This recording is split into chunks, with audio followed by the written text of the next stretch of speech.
નમસ્તે વિદ્યાર્થી મિત્રો, ગુડ મોર્નિંગ. કેમ છો બધા? મજામાં? હું છું સંકેત પંચાલ, ધોરણ 9, વિષય સામાજિક વિજ્ઞાન, પાઠ 1 ભારતમાં બ્રિટિશ સત્તાનો ઉદય. તો વિદ્યાર્થીઓ, આ પાઠનો આ અંતિમ વિડિયો છે. આ પાઠના અંદર અત્યારે આજે આપણે બે પ્રશ્નો ભણવાના છે. કંપની શાસનની આર્થિક અસરો અને કંપની શાસનની સામાજિક અસરો. ત્યારબાદ આ પાઠ પૂરો થશે. તો વિદ્યાર્થીઓ, આ બંને જે પ્રશ્નો છે પરીક્ષા લક્ષી બહુ જ અગત્યના છે. મોસ્ટ આઈએમપી છે. 4 ગુણના બંને પ્રશ્નો છે જે તમને પરીક્ષામાં બે માંથી ગમે તે એક પ્રશ્ન તમને પૂછી શકાશે. તો શરૂ કરીએ વિદ્યાર્થીઓ અગત્યના બે પ્રશ્નો. 10મો પ્રશ્ન, કંપની શાસનની ભારત પર થયેલી આર્થિક અસરો જણાવો.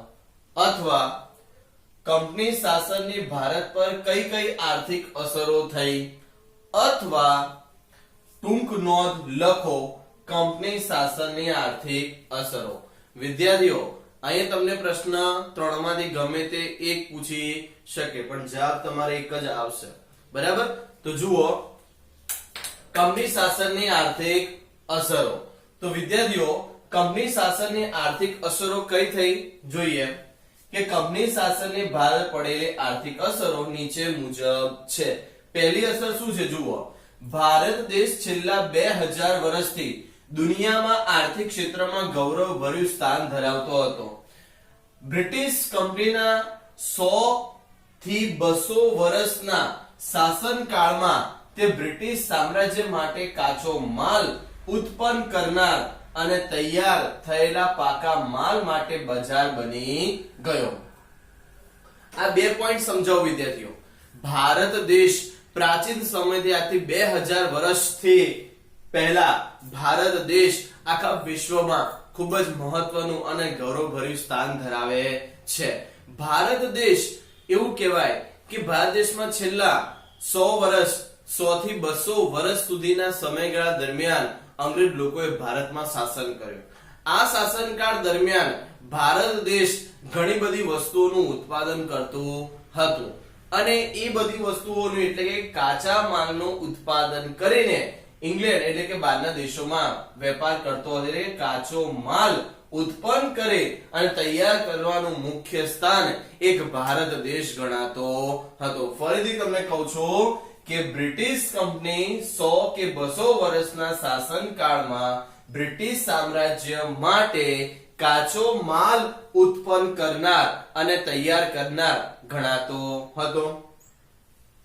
ઈસવીસન 1708 થી 1756 દરમિયાન, આ સાલ યાદ રાખજો, ઈસવીસન 1708 થી 1756 દરમિયાન બંગાળ પ્રાંત એટલે રાજ્ય સુતરાઉ કાપડ, કાચું રેશમ, ખાંડ, શણ, મલમલ વગેરે ચીજવસ્તુઓની યુરોપના દેશોમાં નિકાસ કરતો હતો. પરંતુ ક્લાઇવને અમલમાં મૂકેલી દ્વિમુખી શાસન પદ્ધતિને કારણે બંગાળ પ્રાંત આર્થિક રીતે કંગાળ થઈ ગયો.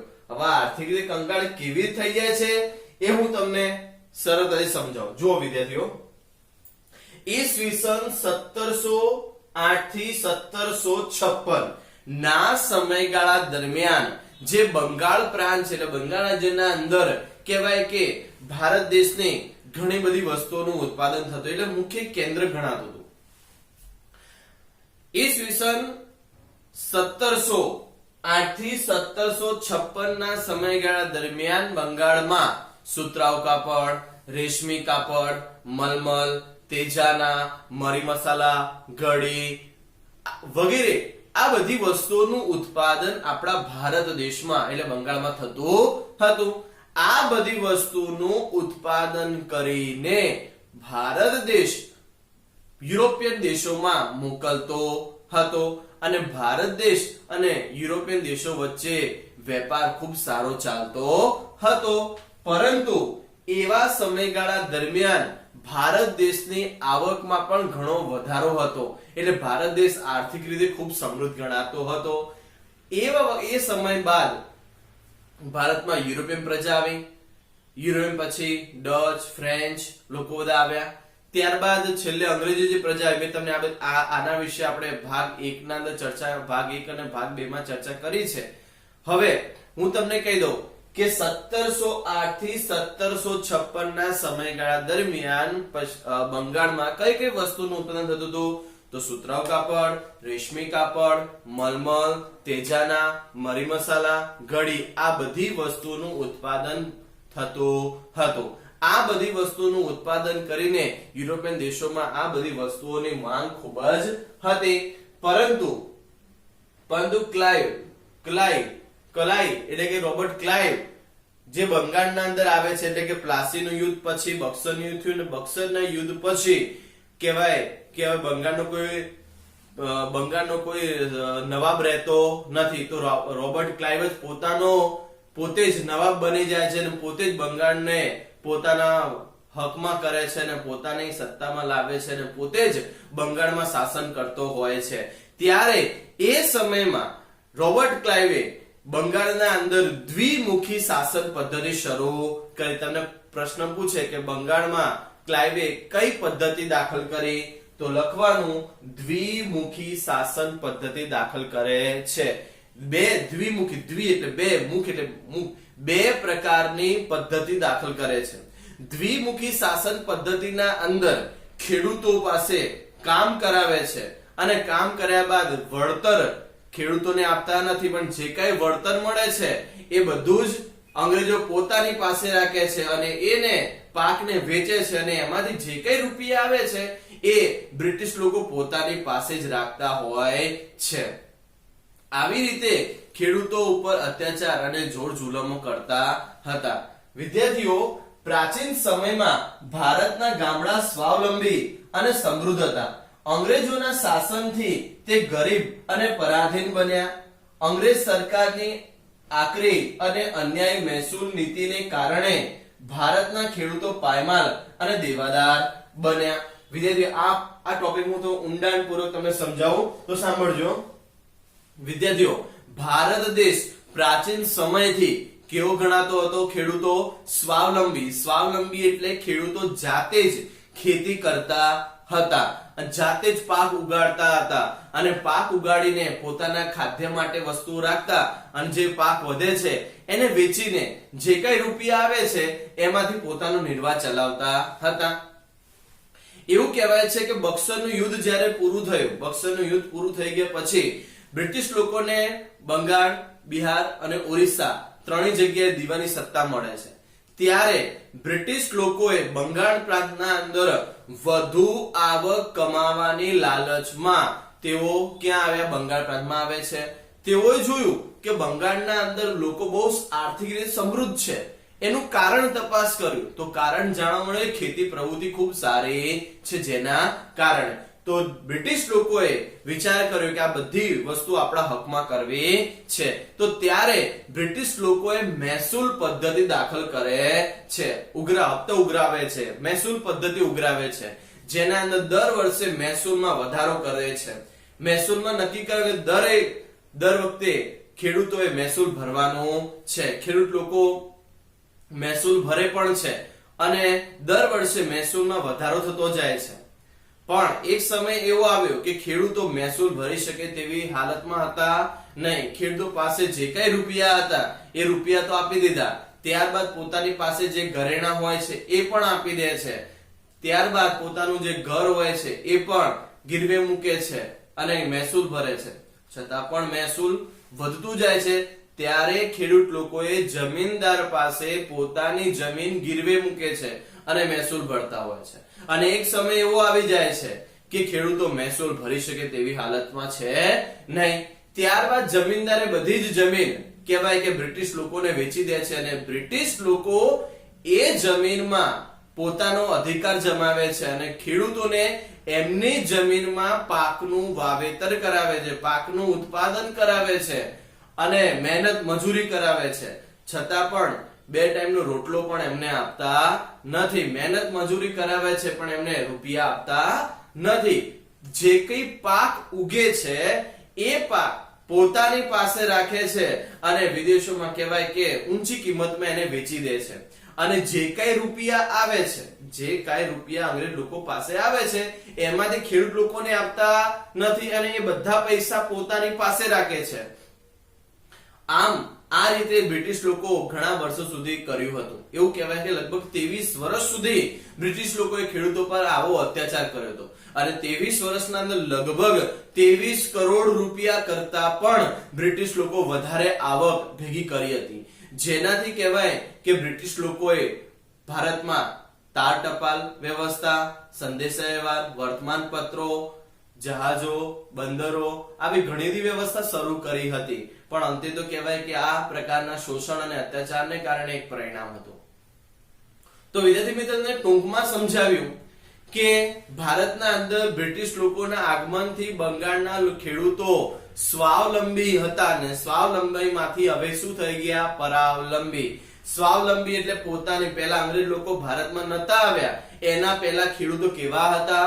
સ્વાવલંબી એટલે પોતાની જમીનમાં જાતે પાક ઉગાડતા હતા અને એ પાક ઉત્પન્ન કરીને એ પોતાના ખાદ્ય માટે રાખતા હતા અને વેચીને જે કઈ રૂપિયા મળે છે એમાં પોતાનો નિર્વાહ કરતા હતા. એમને કોઈની પૂછપરછની જરૂર પડતી નથી. પણ અંગ્રેજોના કારણે કહેવાય કે બધી જમીન એમની પાસેથી છીનવાઈ જતી હોય છે. એટલે કહેવાય અંગ્રેજોને કારણે ભારતના ખેડૂતો સ્વાવલંબીમાંથી પરાવલંબી બન્યા અને આર્થિક રીતે સાવ કંગાળ બની ગયા. કેમ કંગાળ, બેકાર બની ગયા? કારણ કે એમની પાસે જે કઈ રૂપિયા હતા, જે દાગીના હતા, જે જમીન જાયદાદ જે કઈ હતું બધું ગીરવે મૂકીને એ લોકો પૈસા લાવીને મહેસૂલ ભરતા. હવે અંતે એમની પાસે કઈ રહ્યું નહીં. એટલે એવું કહેવાય કે ખેડૂત લોકો આર્થિક રીતે પાયમાલ થઈ ગયા, કંગાળ થઈ ગયા, બેકાર, બેરોજગાર બની ગયા. એમની પાસે ખેતી રહી નહીં, હવે કામ કશું છે નહીં. તો વિદ્યાર્થીઓ, આ રીતે અંગ્રેજ લોકોએ પોતાની સત્તા જમાવી અને ખેડૂતોને સ્વાવલંબીમાંથી પરાવલંબી કર્યા. અંગ્રેજોના શાસનકાળને દરમિયાન કહેવાય કે ખેડૂતો પાયમાલ બની ગયા અને દેવાદાર બની ગયા છે. ખેતી પડી ભાંગતા તેની માઠી અસર, માઠી એટલે ખરાબ અસર દેશના વેપાર અને વાણિજ્ય પર થાય છે.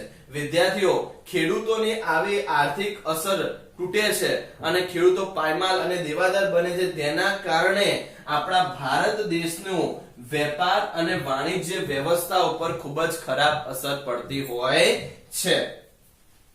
અંગ્રેજ સરકારે ઇંગ્લેન્ડના કાપડ ઉદ્યોગના વિકસાવવા ભારતના કાપડ ઉદ્યોગ ઉપર અન્યાય જગાર નાખ્યો. તો વિદ્યાર્થીઓ, અંગ્રેજ સરકારે ઇંગ્લેન્ડમાં કાપડનો ઉદ્યોગ નાખ્યો, જે ક્યાં હતો? આપણા ભારતમાં. જે મેં તમને વાત કરી ને આગળ કે સુતરાઉ કાપડ, રેશમી કાપડ, મલમલ, તેજાના, મરી મસાલા, આ બધા જે ઉદ્યોગો હતા એમાંનો એક ઉદ્યોગ જે કાપડ ઉદ્યોગ, જે સુતરાઉ કાપડનો ઉદ્યોગ કહેવાય, એ ઉદ્યોગ હવે બ્રિટિશ લોકો ઇંગ્લેન્ડમાં સ્થાપે છે અને એનો વિકાસ કરવા માટે ભારતના કાપડ ઉદ્યોગ ઉપર અન્યાય જગાત નાખતા હોય છે. એટલે ખોટી રીતે એમની પાસેથી પૈસા ભરાવે છે અને એમના પર અત્યાચાર કરીને જબરજસ્તીથી કામ કરાવતા હોય છે. જો આગળ, ભારતના હુન્નર ઉદ્યોગો પડી ભાંગે છે. હુન્નર ઉદ્યોગો એટલે કહેવાય કે જે અલગ અલગ પ્રકારના નાના મોટા ઉદ્યોગો હતા, જે કાપડના ઉદ્યોગો કહેવાય, પછી માટલા બનાવવા, પછી કાચના બનાવવા, નાના મોટા જે કામ હોય, જે કારખાના હોય છે, જે ઉદ્યોગો હોય છે, એ બધા ધીમે ધીમે પડી ભાંગે છે, બધા તૂટી જતા હોય છે. જેને કારણે હવે આ તમને પ્રશ્ન થાય કે સાહેબ હુન્નર ઉદ્યોગો કઈ રીતે પડી ભાંગ્યા હશે? તો તમને સમજાવું કે જે સુતરાઉ કાપડ હતા કે જે કઈ ઉદ્યોગો ભારતમાં હતા એ બધા ઉદ્યોગો ઉપર હવે કોનો અધિકાર આવી ગયો? બોલો, અંગ્રેજ લોકોનો આવી ગયો.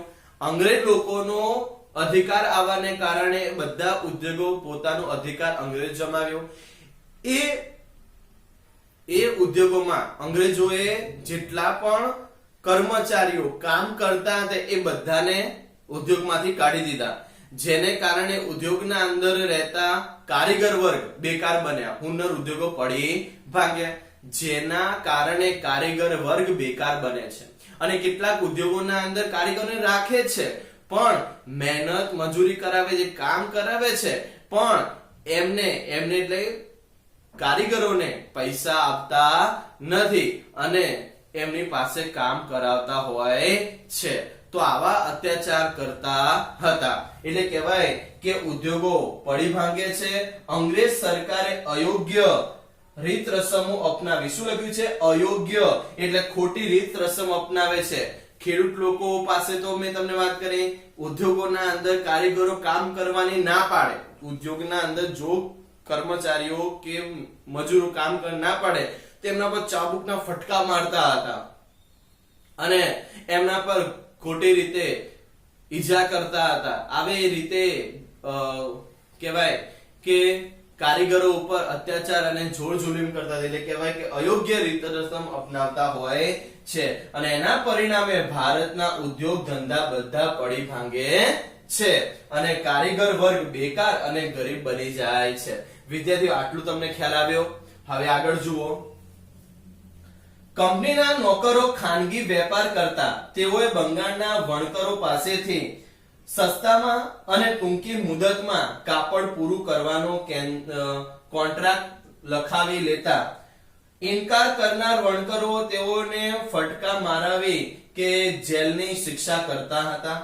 તો વિદ્યાર્થીઓ, અહીં એવું કહે છે કે બ્રિટિશ કંપનીના જે નોકરો હતા એ નોકરો ખાનગી રીતે બંગાળના અંદર વેપાર કરતા હતા અને જેના જે વણકરો હોય છે એટલે જે સુતરાઉ કાપડ બનાવતા હોય છે એમને કામ કરાવે છે અને જો એ વણકરો કામ કરે ના પાડે તો એમના પર ચાબુકના ફટકા મારે છે, જોર જુલમ કરે છે, જેલમાં પૂરી દેતા હોય છે. આવી અનેક પ્રકારની એમને ઈજા કરતા હોય છે, શિક્ષા કરતા હોય છે, જેને કારણે કહેવાય કે ઓછી મુદતના અંદર, ઓછા રૂપિયાના અંદર એમને કામ કરાવે છે. એવું કહેવામાં આવે છે કે પૈસા ઓછા, મુદત પણ એટલે એને સમયગાળો ઓછો અને એવો કોન્ટ્રાક્ટ લખાવી દે છે. જો કોઈ કોન્ટ્રાક્ટ પર સહી કરવાની ના પાડે તેના પર અત્યાચાર કરતા હોય છે, જોર જુલમ કરે છે કે ચાબુકના ફટકા મારે છે, જેલની સજા કરતા હોય છે. તો કહેવાય કે આ જે વણકરો ઉપર અત્યાચાર થતો એટલે સુતરાઉ કાપડના બનાવવા માટે જોર જુલમ કરવામાં આવતો હતો, ખોટી રીત રસમો અપનાવે છે. અહીં સ્પષ્ટ લખ્યું કે ફટકા મારાવીને કે જેલની શિક્ષા કરતા હતા. કંપનીની જોર હુકમને કારણે બંગાળનો ધીકતો સુતરાઉ અને રેશમી કાપડનો ઉદ્યોગ નાશ પામી ગયો. આગળ તમને સમજાયું કે બ્રિટિશ લોકોના કારણે ભારત દેશના સુતરાઉ કાપડ, રેશમી કાપડના જે કાંઈ ઉદ્યોગો હતા એ બધા ઉદ્યોગો ઉપર અંગ્રેજ લોકોએ પોતાનો અધિકાર જમાવ્યો, જેને કારણે બધા ઉદ્યોગો પડી ભાગે છે. આર્થિક રીતે કારીગર વર્ગ બેકાર, બેરોજગાર, ગરીબ બની જતા હોય છે. આમ કંપની શાસનની ભારતને ખેતી ઉદ્યોગ, ગૃહ ઉદ્યોગ અને વેપાર ધંધા બધાનો વિનાશ થઈ જાય છે. બ્રિટિશ લોકોના આગમનને કારણે, બ્રિટિશ લોકોની સત્તા સ્થાપવાને કારણે ભારતમાં કઈ કઈ વસ્તુઓનો નાશ થઈ જતો હોય છે. તો કંપની શાસનના આગમનથી ભારતમાં ખેતી એટલે ખેડૂત વર્ગ પાયમાલ બેકાર બની ગયો, બધા ઉદ્યોગો એટલે ગૃહ ઉદ્યોગો નષ્ટ પામ્યા, વેપાર ધંધાનો વિનાશ થઈ જતો હોય છે. તો વિદ્યાર્થી મિત્રો, અત્યારે મેં તમને એક પ્રશ્ન સમજાયો. કયો પ્રશ્ન સમજાયો? કંપની શાસનની આર્થિક અસરો કઈ કઈ હતી એ મેં તમને વિગતે સમજાવી. ખ્યાલ આવી ગયો વિદ્યાર્થીઓ? હવે આપણે જોઈશું બીજો પ્રશ્ન એટલે 11 નંબરનો. કંપની શાસનની ભારત પર થયેલી સામાજિક અસરો જણાવો અથવા કંપની શાસનની ભારતીય સમાજ પર કઈ કઈ અસરો થઈ અથવા કંપની શાસનની સામાજિક અસરો સમજાવો. તો વિદ્યાર્થીઓ, આ ત્રણમાંથી ગમે તે પ્રશ્ન તમને પૂછી શકે. તો કંપની શાસનની સામાજિક અસર, તો આ આર્થિક રીતે કઈ અસર પડી એ, અને હવે આપણે જે જોવાના છે એ કંપની શાસનની સામાજિક અસર જોવાના છીએ. તો જોઈએ કંપની શાસનની ભારત પર થયેલી સામાજિક અસરો. તો અંગ્રેજ વહીવટ દરમિયાન વર્તમાન પત્રો વિકસાવવાથી પ્રજામાં વાણી અને વિચાર સ્વાતંત્ર્યની ભાવનાનો વિકાસ થયો. વર્તમાન પત્રોના માધ્યમથી વિચારોનું આદાન પ્રદાન શક્ય બન્યું. વિદ્યાર્થીઓ, કે અંગ્રેજ લોકો ભારત દેશમાં આવ્યા, એમને અત્યાચાર, જોર જુલમ, ગુલામી કરી, પણ સાથે સાથે કેટલાક સુધારા વધારા પણ કરતા હોય છે. અંગ્રેજોના વહીવટના સમયગાળા દરમિયાન, શું બોલ્યો હું? અંગ્રેજોના વહીવટના સમયગાળા દરમિયાન અંગ્રેજ લોકોએ વર્તમાન પત્રોનો વિકાસ કર્યો. એટલે વર્તમાન પત્ર એટલે કહેવાય ન્યૂઝપેપર નો વિકાસ કરે છે. એ ન્યૂઝપેપરને કારણે લોકોના દરેક ઘરે ઘરે ન્યૂઝપેપર જાય છે, જેને કારણે દરેક વ્યક્તિ, દરેક પ્રજા વાણી એટલે બોલવું અને વિચાર સ્વાતંત્ર્ય, પોતાના વિચારો સ્વતંત્ર રીતે વિચારી શકતા બને છે. તો કહેવાય અંગ્રેજ વહીવટના સમયગાળા દરમિયાન લોકોમાં શેનો વિકાસ થાય છે? અંગ્રેજ વહીવટના સમયગાળા દરમિયાન વર્તમાન પત્રોનો વિકાસ થાય છે. એ વર્તમાન પત્રોને કારણે વાણી અને વિચાર સ્વાતંત્ર્યનો વિકાસ થતો જોવા મળે છે. વર્તમાન પત્રોના માધ્યમથી વિચારોનું આદાન પ્રદાન સતત બને છે. એટલે કહેવાય કે આપણે બધાને કહેવાય અત્યારના સમયમાં વર્તમાન પત્ર કયા આવે? વર્તમાન પત્ર ન્યૂઝપેપર, જેના અંદર કહેવાય કે દિવ્ય ભાસ્કર છે, સંદેશ છે, ગુજરાત છે, પછી આવા અનેક પ્રકારના ન્યૂઝપેપરો છે, જેના અંદર દેશ વિદેશના બધા જ પ્રકારના સમાચાર આપણને જોવા મળે છે. સારા પણ સમાચાર આવે છે, ખોટા પણ સમાચાર આવે. ટૂંકમાં કહેવાય કે બધી જ પ્રકારના સમાચારો આવે છે. જે બધા સમાચાર વાંચીએ છીએ, સાંભળીએ છીએ, જોઈએ છીએ આપણે, જેનાથી ટીવી ના અંદર પણ બધા પ્રકારના સમાચાર આપણે જોઈએ છીએ, જેનાથી આપણને એનું વિશે જ્ઞાન મળે છે. પછી આપણે એ બધી વસ્તુઓની ચર્ચા કરીએ છીએ. ટૂંકમાં કહેવાય કે વાણી અને વિચારો માટે લોકો સ્વતંત્ર બને છે. અને આ વર્તમાન પત્રોના માધ્યમને કારણે લોકો પોતાનો વિકાસ કરે છે. શેમાં? વાણી અને વિચાર સ્વાતંત્ર્યનો વિકાસ કરે છે. અને દરેક લોકો ન્યૂઝપેપર એટલે વર્તમાન પત્રો વાંચીને પોતાના વિચારો બીજાને કહે છે, બીજા વિચારો ત્રીજાને કહે છે. એટલે જે પોતાના વિચારો હોય છે એ વિચારોનું સતત શું થાય છે? આદાન પ્રદાન થતું જોવા મળે છે.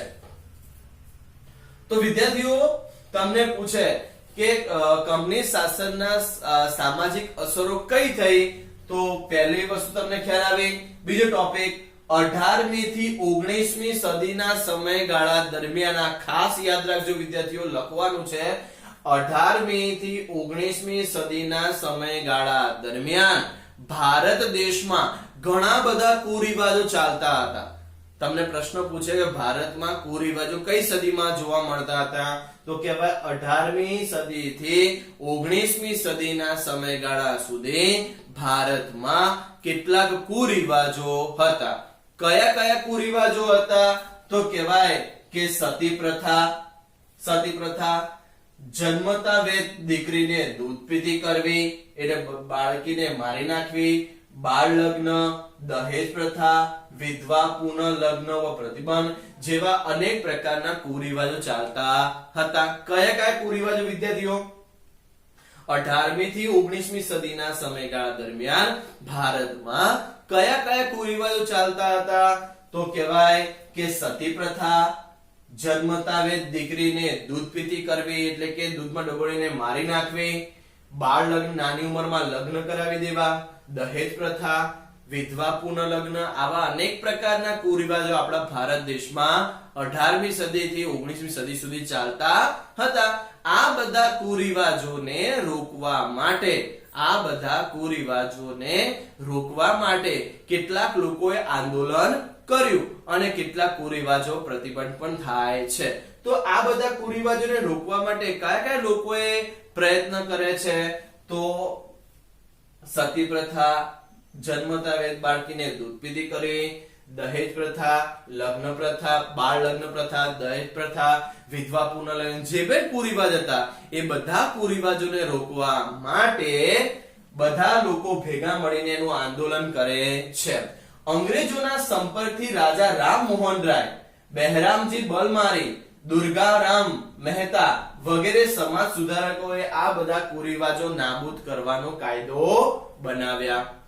તો કયા કુરિવાજોને બંધ કરવા માટેના કાયદા ઘડ્યા? સતી પ્રથા, જન્મતા વેદ દીકરીને દૂધ પીતી કરવી, મારી નાખવી, બાળ લગ્ન, દહેજ પ્રથા, વિધવા પુનઃ લગ્ન, આ બધા કુરિવાજોને રોકવા માટે અંગ્રેજ લોકોના સંપર્કમાં આવીને કેટલાક આપણા ભારત દેશના સમાજ સુધારકોએ એના પર પ્રતિબંધ મૂકવાનો કાયદો ઘડ્યો. પણ કયા કયા લોકોએ પ્રયત્ન કર્યો? તો કહેવાય કે રાજા રામમોહન રાય, બીજું બહેરામજી બલમારી, ત્રીજું દુર્ગારામ મહેતા અને ચોથું આવા અનેક પ્રકારના સમાજ સુધારકોએ કુરિવાજોને નાબૂદ કરવા માટે કાયદા ઘડ્યા.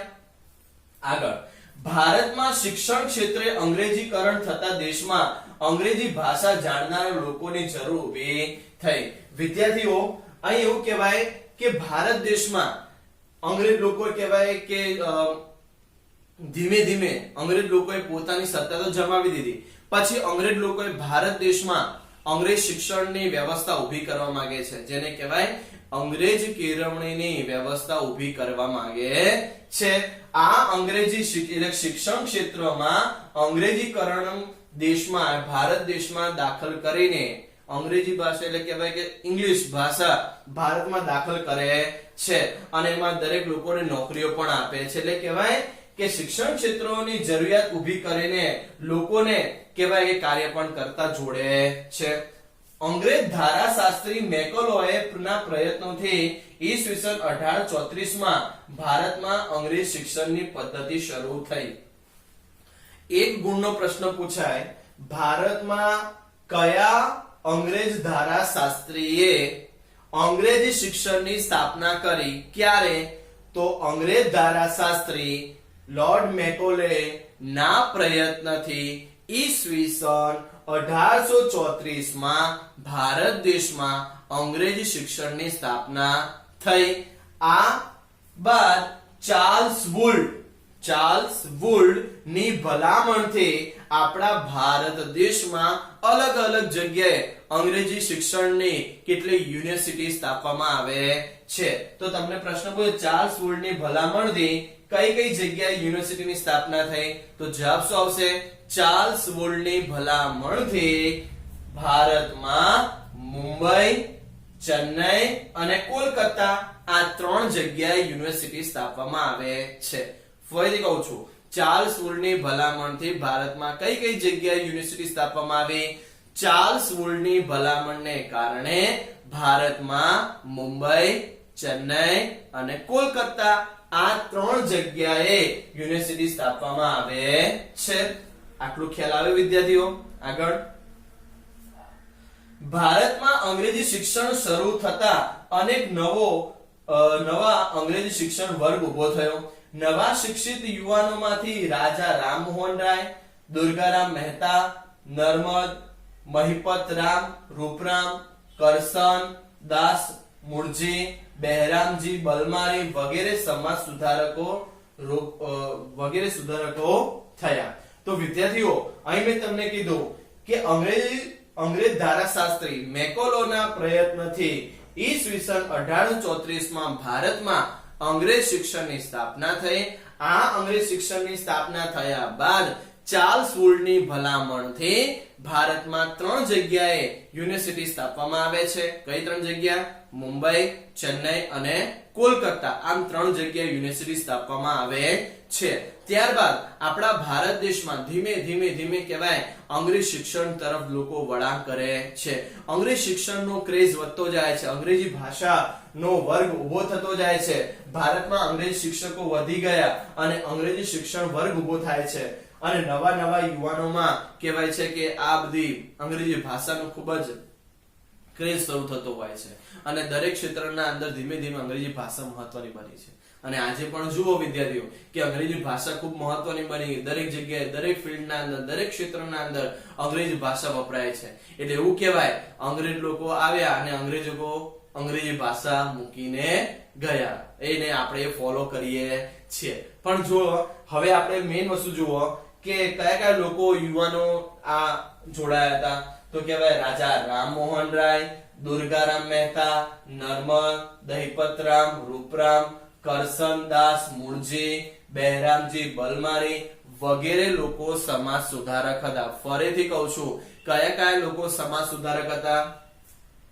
રાજા રામમોહન રાય, દુર્ગારામ મહેતા, નર્મદ, મહિપતરામ રૂપરામ, કરસનદાસ મુળજી, બહેરામજી બલમારી વગેરે સમાજ સુધારકો હતા.